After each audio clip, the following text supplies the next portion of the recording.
So let's talk about vapor pressure lowering. Let's review. What is vapor pressure? Vapor pressure is a pressure of a gas because it's vaporized, right?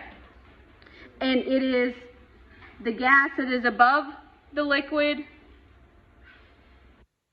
when they're in dynamic equilibrium, pretty much meaning that the temperature is being held constant. Is usually how that's going to happen. So you can heat it, then you just let it go to equilibrium again. Now, when you add a solute or some form of particles that is going to interfere with the ability of the solvent to become a gas. So it's vapor pressure lowering. So what that means is the vapor pressure, how much gas you have above the liquid, is going to be less. You're going to have less gas above the liquid because you've added solute, you've added some particles, and they're going to say, we want to interact, we want to interact. So less gets actually vaporizes and becomes a gas. So it kind of throws a wrench in the situation. So vapor pressure lowering. We are not going to be elevating vapor pressure. Now, to calculate this, we are going to use, I don't really speak French, so I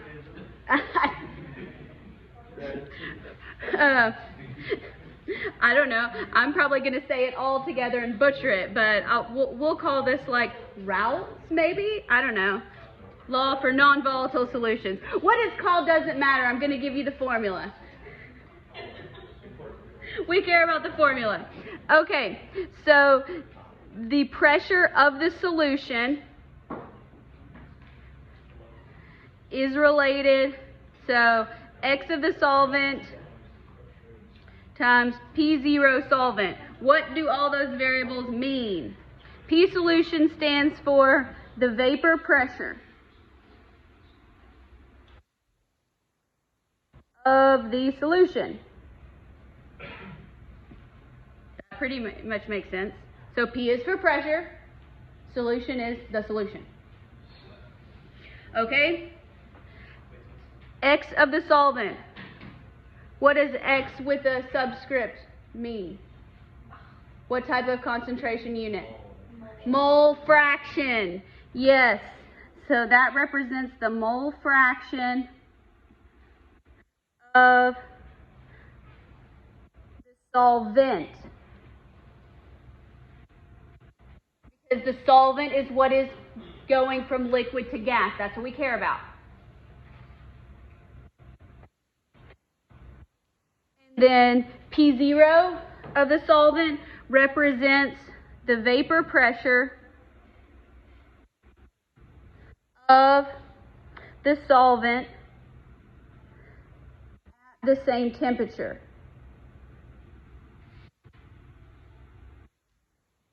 That's what the book will tell you. It's going to make more sense in your mind if you say it's the vapor pressure of the pure solvent. So if it doesn't have any particles in it, it's just a solvent, this is what your normal vapor pressure would be. Except we're going to add some particles, and when we add particles, the solvent becomes a fraction. So a fraction times an original is always going to be less because we're not dealing with improper fractions. Does that make sense? That's why it's vapor pressure lowering. So is vapor pressure, it is a pure solvent or it's not? P0 is the vapor pressure of the pure solvent. What you're calculating is the new vapor pressure of the solution that has particles in it. So if you have water, water is going to have a vapor pressure that's normal. Then we're going to throw in some salt. Now there's more particles in solution, so you have to count for salt and water that are present, so less water is going to become a gas. So you're going to have less gas, so the vapor pressure is lower. Okay? Pressure of the solution is always less than the original pressure? Yes. Yes, it will always be less. So vapor pressure is always going to be lower. Now, the key here, the key word for this equation is non-volatile solution. Non-volatile solute. So this means it has a Van Hoff factor of 1. Or it's non-volatile, so it's not going to easily vaporize. So we're not talking about isopropyl alcohol, things that dissolve and vaporize really easily. Higher than Van Hoff factor, they use more volatile. Potentially, sometimes. All right, so non-volatile solutes. I will give you this equation on the test. You have to know when to apply it, though.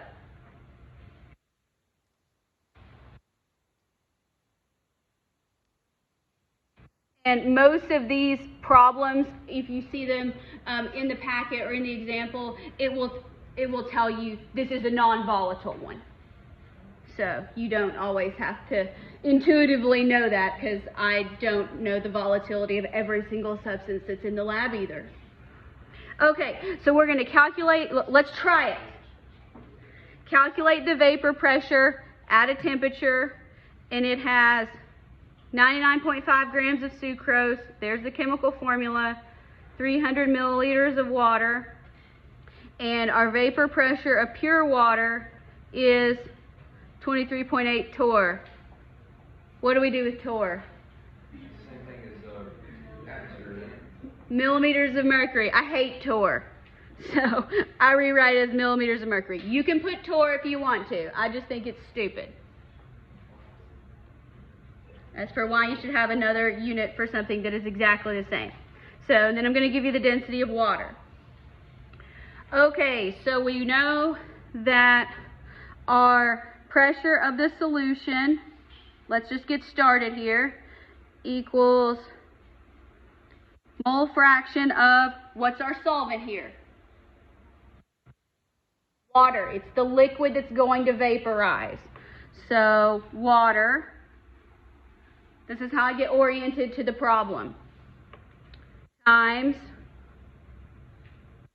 our vapor pressure of pure water. So that would be, so we can say P0 of water. All right, now we have our P solution, which we're trying to find. We know our P0 of water, so this here is going to be P0 water. Do we know the mole fraction?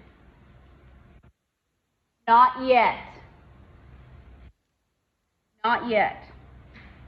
So we need to calculate it. How do we calculate mole fraction? Yeah, so we're going to have moles. So X of water is going to be moles of water, because we want, that's what we want the fraction of, over total moles of solution. If you already know that, you don't have to write it down. Remember it? Great. Okay, so let's figure out how many moles of water. Is that okay if we start there? Okay, so how much water do we have?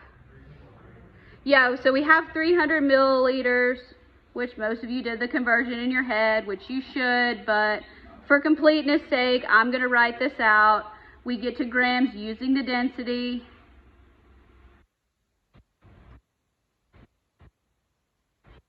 That's a decimal, not 1 o'clock. Excuse my bad handwriting. All right, now we need molar mass of water, which is, I'm going to use 18.02. You can use more or less decimals. You're going to get about the same answer. It's going to be okay. What does that come out to be? So we have 300 divided by 18.02. 16.65. Are we good with 2 decimals? 16.65 moles of water. Is that how many moles we have in solution? No. What else do we need? Sucrose. Yes, so we got to calculate our moles of sucrose. How much sucrose are we given? 99.5 grams sucrose. All right, here we're just having mass, so we need a molar mass.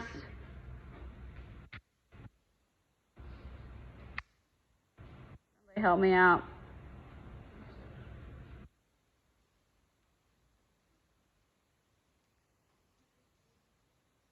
$342?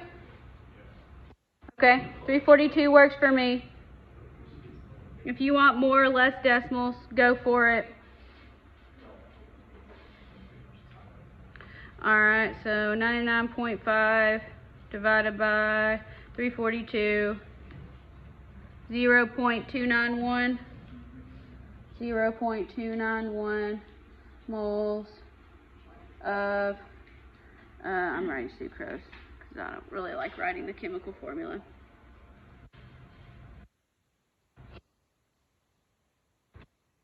Okay, so can we calculate mole fraction now? Yes. So we want mole fraction of water. Remember what you want the mole fraction of. That's why I put water there. Don't get lost because it depends on what we're doing. So moles of water, so that's going to be 16.65. It's plug and chug from here.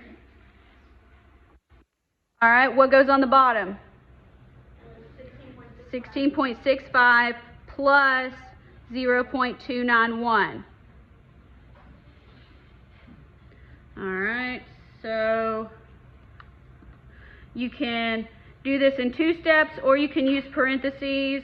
So I tend to do 2 steps because I'm bad at remembering parentheses, but I don't care how you push the buttons on your calculator. 0.983.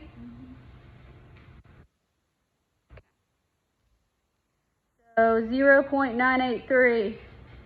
Are there units? No. Moles cancel out. It's just a ratio. So it should always be less than 1. Less than 1. We're good. So now we know our vapor pressure of the solution is mole fraction of water, 0.983. P0 water, plug it in, 23.8 millimeters of mercury.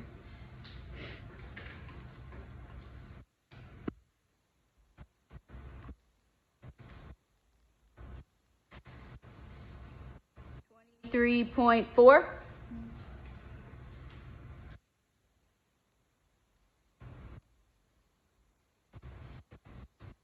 Okay, and is that lower than what we started with? Yes, so that's consistent with vapor pressure lowering. So P solution is 23.4. I know most of you can probably do this a lot faster. Thank you for bearing with me. Now,